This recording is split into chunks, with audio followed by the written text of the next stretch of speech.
স্বাগত NY71 এই মুহূর্তে সংবাদের সাথে আছি আমি শামীমা দোলা।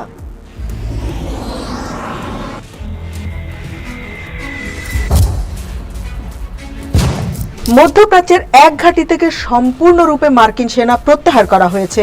ইরাকের পশ্চিমাঞ্চলে অবস্থিত আইন আল আসাদ বিমান ঘাঁটি থেকে তাদের প্রত্যাহার করা হয়েছে। এর ফলে ঘাঁটির পূর্ণ নিয়ন্ত্রণ এখন ইরাকি সেনাবাহিনীর হাতে রয়েছে। রোববার 18 জানুয়ারি বার্তা সংস্থা রয়টার্সের এক প্রতিবেদনে এ তথ্য জানানো হয়েছে। ইরাকের প্রতিরক্ষা মন্ত্রণালয় এক বিবৃতিতে জানিয়েছে, যুক্তরাষ্ট্রের নেতৃত্বাধীন জোট বাহিনী দীর্ঘদিন ধরে ঘাঁটিটি ব্যবহার করছিল, তবে সেখান থেকে তাদের সরে যাওয়ার পর ইরাকি সেনারা আনুষ্ঠানিকভাবে দায়িত্ব গ্রহণ করেছে। 2024 সালে ওয়াশিংটন ও বাগদাদ একটি সমঝোতায় পৌঁছায়।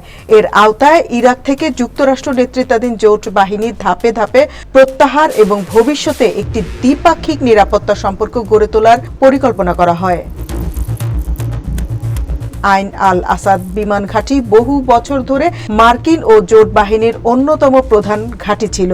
আঞ্চলিক উত্তেজনার সময়গুলোতে, বিশেষ করে 2020 সালে যুক্তরাষ্ট্রের ড্রোন হামলায় ইরানি জেনারেল কাসেম সোলাইমানি নিহত হওয়ার পর ইরানপন্থী সশস্ত্র গোষ্ঠীগুলোর হামলার লক্ষ্যবস্তুতে পরিণত হয়েছিল এই ঘাঁটি।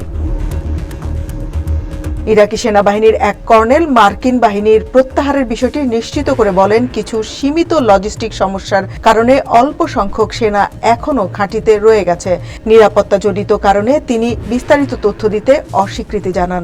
রয়টার্স জানিয়েছে, প্রত্যাহার প্রক্রিয়া ঠিক কবে শুরু হয়েছে তা তাৎক্ষণিকভাবে স্পষ্ট নয়, তবে প্রাথমিক পরিকল্পনায় বলা হয় 2025 সালের সেপ্টেম্বরের মধ্যে শত শত মার্কিন সেনা ইরাক ত্যাগ করে এবং 2026 সালের শেষ নাগাদ বাকি সেনারাও দেশ ছাড়বে।